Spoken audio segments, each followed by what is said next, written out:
Bien, aprovecho que tengo el mate, continuamos. Que voy a acomodar un segundo la cámara. Ahí creo que va a estar mucho mejor. Bien,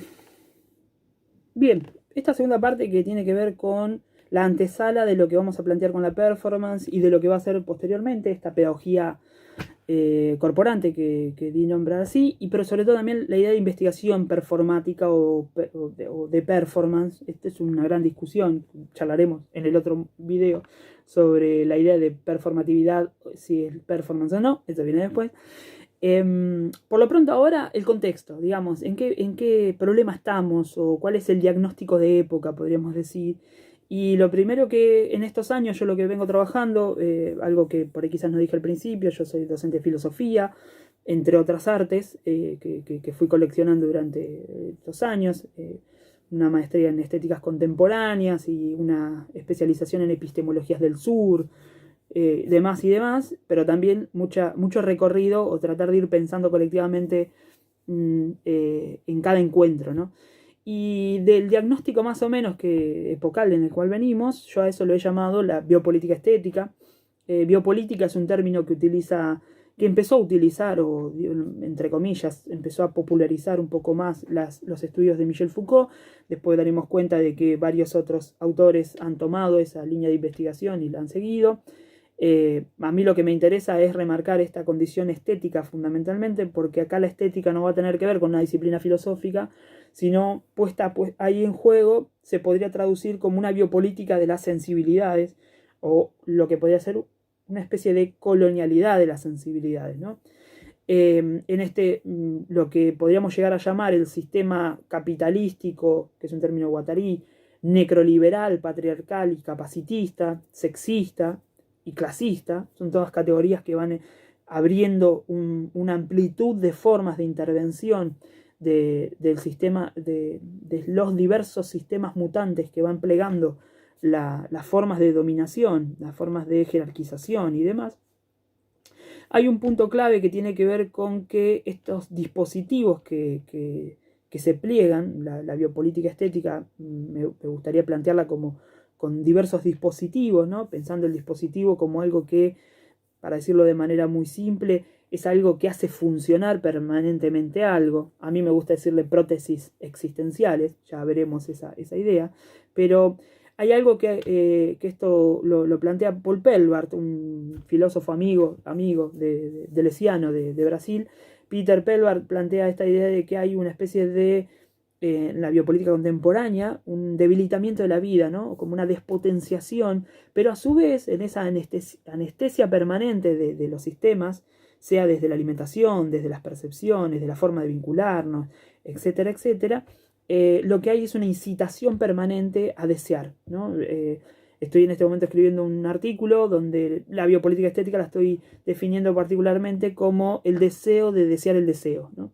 Y también eso implica una de las formas en que la biopolítica estética produce, en la fractura que a partir de, puntualmente desde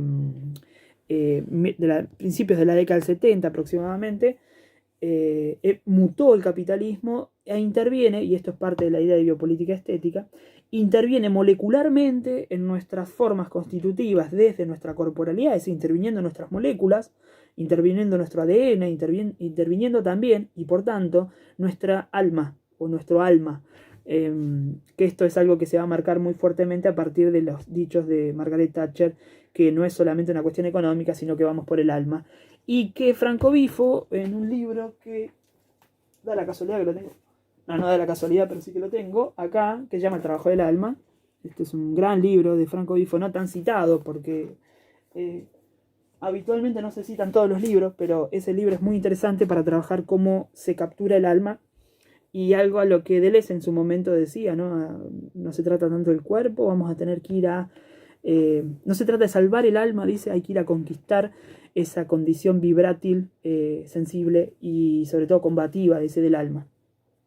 Otras cuestiones, derivas.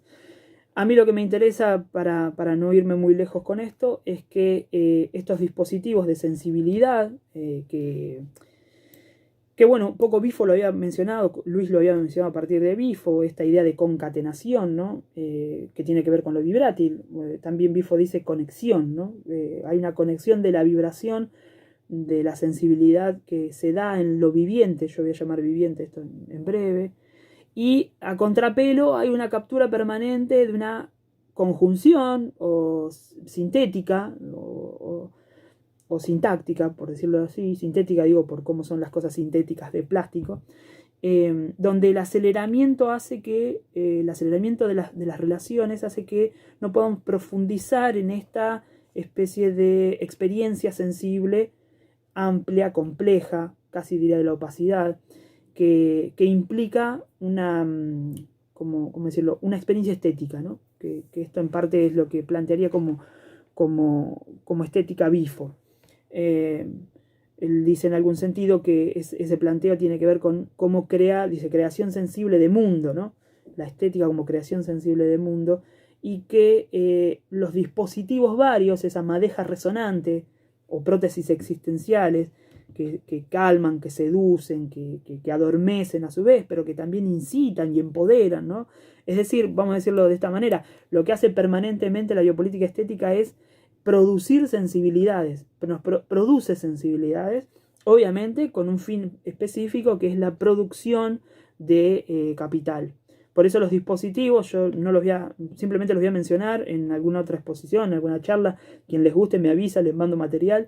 Yo por lo pronto enumero 5, que es el fármaco por no poder, que es esto de Paul Preciado, el dispositivo del espectáculo, que a mí me lo enseñó Tikkun, un colectivo de pensadores franceses, el dispositivo de la competencia, que es parte del sistema capitalista, el dispositivo del capital, que lo que hace es generar capitales en nuestro cuerpo y generar esta idea de capital cultural, de capital erótico, etcétera, etcétera, y sobre todo el dispositivo del necropoder, ¿no? El ejercicio permanente de lo que, por supuesto, Rita Segato llama la pedagogía de la crueldad, como esta crueldad permanente en que el sistema nos lleva a que los vínculos sean siempre cosificantes, ¿no?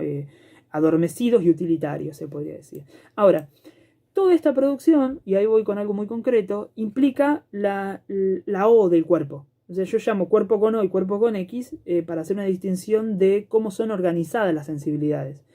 En la idea, cómo colonial, capitalística y patriarcalmente es organizado un cuerpo en sus sensibilidades, pensando que un cuerpo es una composición fluctuante de sensibilidades, bajo esa idea muy simple del cuerpo, hay un montón de dispositivos que intervienen, que recién mencioné, que organizan nuestras sensibilidades, es decir, nuestra percepción, nuestra manera de vincularnos, nuestra manera de movernos, nuestra manera de sentir, nuestra manera de mirar, todo, la manera de escribir, de escuchar, etc.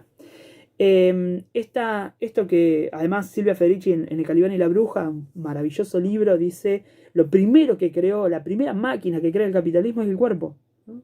Habría que ir a hacer todo un estudio sobre eso, si quieren un día lo hacemos, pero esta forma hombre de la cual habla Deleuze, Foucault, Nietzsche, esta forma hombre de la cual hablan, digo hombre adrede, es la forma que regula la O del cuerpo y que por tanto tiene una serie de características que voy a nombrar muy rápidamente. ¿Qué es lo que organiza esta forma hombre? Es decir, esta forma de percepción política de las corporalidades, que es una percepción orgánica, molar, que establece grupalidad, es decir, clasificaciones, y además que es súper identitaria, ¿no? Genera identidades fuertes, identidades de verdad, ¿no? De verdad se entiende, ¿no? Con verdad con mayúscula, etcétera, algo que a esta altura sería muy irrisorio decirlo, pero que es necesario marcarlo porque todavía siguen presentes. Yo marqué una lista muy rápida que la voy a leer, es, los cuerpos se ordenan, ¿no? De esta manera, bajo la categoría de lo humano, la especie, lo blanco, lo civilizado, lo propietario, lo cristiano, lo letrado, lo racional, lo disciplinado, lo capacitado, lo normalizado, lo bello, lo flaco, ¿no? Digo, eso se entiende todo el campo de la estética. Esta forma hombre bajo todas estas categorías que son, como dijimos recién, orgánicamente aceptadas, privilegiadas, determinadas, que molarmente constituyen un bloque que se interrelaciona y que es muy difícil fragmentar. Por eso vamos a ver que performar también es intervenir, fragmentar esa organización. producen una identidad estable, una identidad concreta, una identidad que se vuelve, como dice Foucault muchas veces, dice la norma es invisible, ¿no? La norma no se dice, está dicha implícitamente. Entonces es ahí donde está la trampa del poder, ¿no? Y lo loco es que el poder está explícito, el poder lo dice todo el tiempo, ¿no? Esto se colabora, se constituye dentro del orden de la biopolítica, incluso histórica, la biopolítica del siglo XIX, en una consolidación de la idea de ciudadano, de la idea de población, es decir, de población-nación, o sea, como la nacionalidad, y sobre todo la idea estatal, ¿no? Entonces, Estado, nación y ciudadano constituyen una tríada política que sostiene todas estas categorías para la organización de los modos, de las sensibilidades, de las maneras de ser, de las identidades, etcétera, etcétera. No sé si queda claro, por supuesto que esto habría que ampliarlo muchísimo, pero que en definitiva quiero dejar como la idea del cuerpo conoce, un cuerpo organizado bajo esas categorías y que está permanentemente incitada por el deseo en nuestra contemporaneidad e intervenida químicamente en nuestro cuerpo, intervenido químicamente desde lo que comemos, desde la ropa que nos ponemos, desde los perfumes, desde los productos de higiene, desde los productos de limpieza, bueno, miles de cosas para hablar sobre eso. Imagínense que yo todo esto que estoy comentando ahora en 20 minutos es todo un año de trabajo, ¿no? Es todo un año que nosotros trabajamos en la materia que se llama antropología de los cuerpos, les cuerpes, antropología de los cuerpes, en el Instituto de Profesores de Arte y en el Instituto de Formación Docente 84 de Educación Física, ¿no? Todo un año para trabajar esta idea política de organización de los cuerpos. Termino esta parte entonces presentando el problema. El problema de estos cuerpos organizados es que en principio este modo capitalístico, patriarcal, colonial, clasista, sexista, que va entreverándose en lo que llamamos biopolítica estética, es, y principal y fundamentalmente, una colonización de la percepción. Esto es importante decirlo porque esto es lo que Diana Taylor, una gran teórica de los estudios de performance, que mencionaremos en breve, llama percepticidio, ¿no? Hubo un percepticidio, o sea, se han asesinado, tanto como se habla de epistemicidio, ¿no? Formas de conocimiento, nuestra percepción se ha asesinado, vamos a decirlo así, hubo un genocidio perceptivo que es importante destacarlo porque lo que ha generado es una ruptura y una absolutización de la manera de percibir. Y esto es algo que yo encuentro, y esto lo quiero comentar, que tiene que ver con cómo la fenomenología interviene como método de investigación.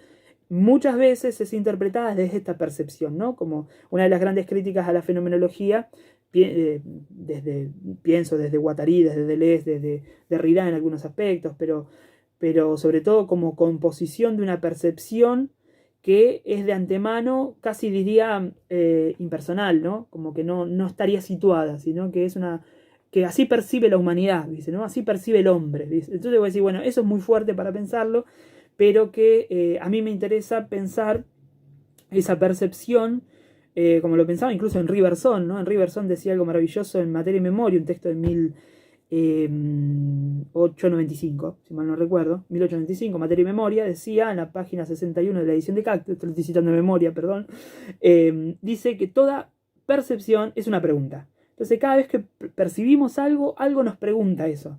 Ahora, si nosotros entendemos que eso lo recibimos y que nosotros somos seres de percepción en el sentido que percibimos de esa manera, no estamos como anulando la posibilidad de la experienciación de la que habíamos hablado al principio. Esto habría que explicar muchísimo más. Ahora, lo concreto de esto es que yo quisiera revalorizar esta idea de opacidad de la percepción. O sea, cuando percibimos políticamente, no en el sentido de la organización colonial, capitalista, patriarcal, nuestra percepción es confusa, ¿no? No es una emoción como quiere ahora las educaciones de la emocionalidad que quieren identificar emociones. Bueno, sería para una larga discusión eso. Simplemente decir, la percepción es opacidad, y esto es un término de un queridísimo filósofo antillano, Edward Glissant, que para mí trae esta idea de opacidad, como también Deleuze la plantea desde el barroco, y él dice, leyendo a Leibniz, dice Deleuze, tenemos necesidad de un cuerpo. Dice, esto es maravilloso, habría que explicar mucho, pero dice, nosotros no es que porque tenemos un cuerpo es que somos oscuros, que sería el planteo del cristianismo, sino dice que porque somos oscuros necesitamos un cuerpo. Esa variación, ese cambio me parece fabuloso. Esto es algo que plantea Deleuze en un texto de 1986 que se llama el pliegue Leibniz y el barroco. Fabuloso texto para eso. Y también quisiera revalorizar dentro de esta idea de opacidad el concepto de oscuridad que plantea Gloria Anzaldúa en este maravilloso texto que se llama Borderlands, del cual voy a hablar también en breve. La frontera o la nueva mestiza.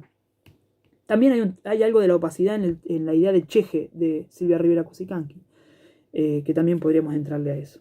Bueno, yo creo que me voy a terminar extendiendo un poquito, pero ¿cuál es la diferencia entonces con esta idea de opacidad de la percepción? Que esta idea de opacidad nos lleva a no poder ver de manera totalizante, no percibimos de manera total. Esto ya es un buen planteo, ¿no? Algo que Luis, que Fran ya vienen trabajando, que Orne también, o sea, ya lo venimos diciendo permanentemente. Por eso cuando Heidegger, hay una frase típica de Heidegger que es el ser en el mundo, dice, ¿no? El ser en el mundo. Glissant dice, no, eso de ser con el mundo no. Esto lo dice Glissant en un libro que se llama Filosofía de la Relación. O sea, acá se trata de ser con el mundo, ¿no? Y entiendo que Heidegger va a decir algo similar después, pero que a mí lo que me interesa es ese con, porque ese con implica para Glissant un pensamiento archipiélago, un pensamiento de la opacidad, de la frontera que está siempre en los límites y no viendo del todo, pero sí vinculándose. Por eso la gran propuesta es que los cuerpos con O son cuerpos que son producidos y los cuerpos con X, cuerpos producidos significa hay que poner el cuerpo hay que ponerlo, como si fuera un objeto que hay que ponerlo en escena, que hay que ponerlo en el aula, que hay que ponerlo, ¿no? Bueno, no se trata de poner el cuerpo, sino se trata de hacerse un cuerpo, para cada situación, para cada relación. Esto es como si fuera la frase clave. Están los cuerpos que son producidos y que se ponen, y están la idea de hacerse un cuerpo todo el tiempo. Esto es algo que yo conversé mucho y que desarrollé en la tesis de maestría, a partir de las prácticas artísticas, con una directora que para mí es fabulosa y que la han leído, que es Marie Bardet. Marie, justo ustedes creo que leyeron este texto. Marie escribe el epílogo y es quien organiza esta colección. El título es La pequeña biblioteca sensible. Y Marie Bardet, con Marie hemos charlado mucho esta idea de hacerse un cuerpo, que ella lo tomó y lo pudimos entrevistar y lo pudimos conversar con Sueli Rolnik, ¿no? Entonces, todo ese conjunto está vinculado a esto. Me voy a extender 5 minutos más para explicar, disculpen que quise hacer 20, pero no pude. ¿Qué implica les cuerpes? Y por tanto la idea clave de lo corporante, como yo lo llamo, ¿no? Digo lo corporante porque lo corporante es un término que se diferencia del cuerpo, de la corporalidad y de la corporeidad, como lo plantea la fenomenología, ¿no? Y por supuesto también no es un cuerpo interpretable para la hermenéutica. Es decir, lo corporante no es un cuerpo en sí mismo, lo corporante es una tensión fluctuante permanente, es algo muy similar a lo que Deleuze llama el cuerpo sin órganos, esa latencia, eso que podríamos decir, a mí me gusta llamarlo lo viviente, ¿no? Y que Daniel García, en este texto que se llama Rara Avis, que si quieren se los comparto, que es una teoría queer impolítica, la llama así, que es una teoría de las monstruosidades. Por eso a mí me gusta hablar de teratopolítica, ¿no? Es decir, una de las líneas, o sea, para pensar lo corporante habría dos ideas. La teratopolítica por un lado, que sería esta idea de la monstruosidad como una potencia afirmativa de la diferenciación o de las mutaciones, vamos a decirlo así, a mí me gusta decirlo como una pragmática no metafórica de lo nebular, que es otro de los términos que a mí me enseñó Deleuze y Guattari, pero que también lo vi, lo compartí, me amigué con esa idea que me lo mostró en carne una querida amiga que se llama Susie Shock y que me lo mostró de manera muy patente en muchas ocasiones, pero que porta toda esta idea anterior de la que veníamos hablando, que es la opacidad, que es lo que Sueli Rolnik llama el cuerpo vibrátil, ¿no? A mí me gusta decirlo con Chela Sandoval, la idea de, como Bell Hooks también, o sea, esta idea de cómo volverse inapropiable también.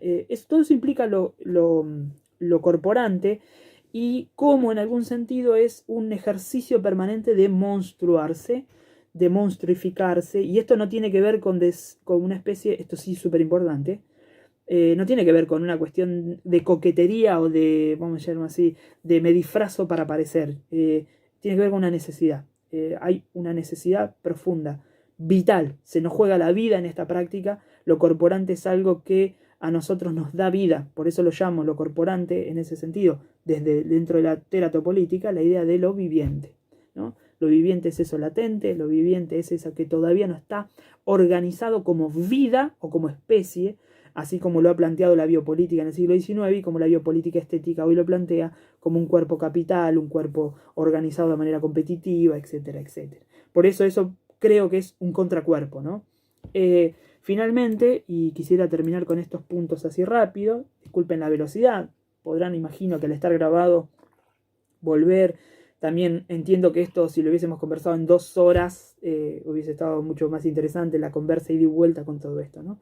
Pero Cuerpo con X, dijimos, tiene una línea política de monstrificación permanente, de intervenir y de evitar la opacidad, lo vibrátil, la sensibilidad que desajusta estas formas de organización de esto que decíamos como si fueran las prótesis existenciales, ¿no? Prótesis existencial es un término de Tikkun que es aquello que dice que todo aquello que tenemos que hace que sigamos viviendo, ¿no? El celular, la cámara, los seguros médicos, etcétera, etcétera, otras prótesis existenciales. Pero una cosa es la teratopolítica, y tendría que ampliar muchísimo para decir cómo históricamente eso se da.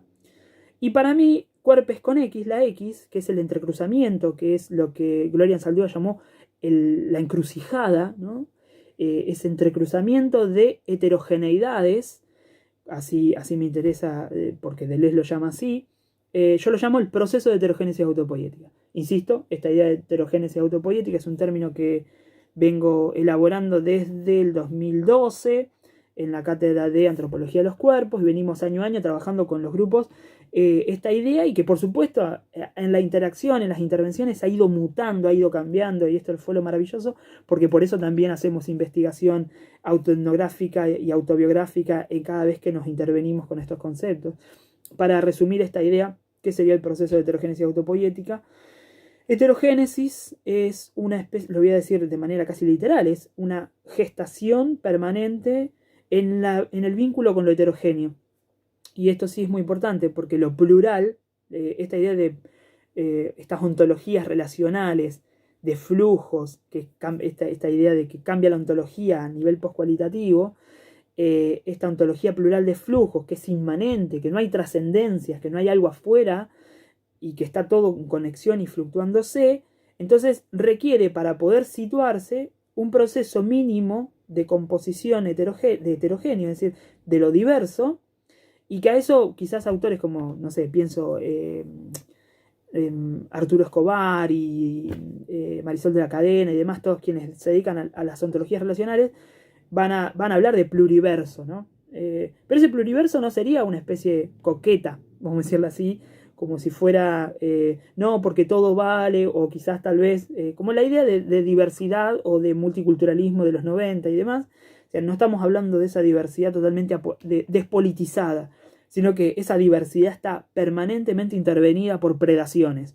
Esto sí me lo enseñó, no sé si tengo el libro a mano, sí, lo tengo a mano. Uno de los libros de este antropólogo maravilloso, Eduardo Viveiros de Castro, donde él, a partir de la composición de 2 términos, que esto no lo tenía pensado, pero bueno, del perspectivismo amerindio, que son sus estudios en la Amazonia con comunidades indígenas, y la idea de multinaturalismo, son 2 conceptos que él inventa adrede, ¿no? Dice, yo lo invento esto para poder decir otra cosa. Están interviniendo en las lógicas de cómo distintas especies se van predando, dice, ¿no? Y me parece que esta idea de pluriversalidad no es simplemente una especie de convivencia consensual despolitizada, sino que hay también una permanente interacción de peligros y predaciones que hay que tener en cuenta, para no hablar de un pluriversalismo totalmente, llamémosle casi neoliberal, ¿no? Bueno, para terminar esta idea, y diría muchísimas cosas más, la idea de heterogénesis autopoética, la heterogénesis es esa composición de heterogéneos, y la autopoiesis es un término de Francisco Varela y Humberto Maturana, que a principios de los 70 definieron la vida, ¿sí? Y no es menor. Tengo el librito este. Bueno, hay varios. Este es uno, pero habría que ir a buscar algunos más. Bueno, en fin, no sé si los... A ver, yo creo que sí. Acá lo tengo. De máquinas y seres vivos. Este es un clásico para pensar esta idea de autopoiesis, de la que habría que decir mucho. Donna Haraway habla de simpoiesis, haciendo como una reconversión de este concepto. En fin, sí, el proceso de heterogénesis autopoiética es la idea de un cuerpo, resumo, en un proceso permanente de conexión con heterogéneos que se está permanentemente dando a sí mismo una cierta consistencia momentánea para poder sostener la vida. Eso implica una práctica de lo que Gilbert Simondon, un filósofo y físico francés, llama individuación. Toda una tesis para eso y habría que hablar de muchísimas cosas. Cierro este video acá y retomo en el otro para puntualizar estas notas que había hablado sobre performance, que son varias.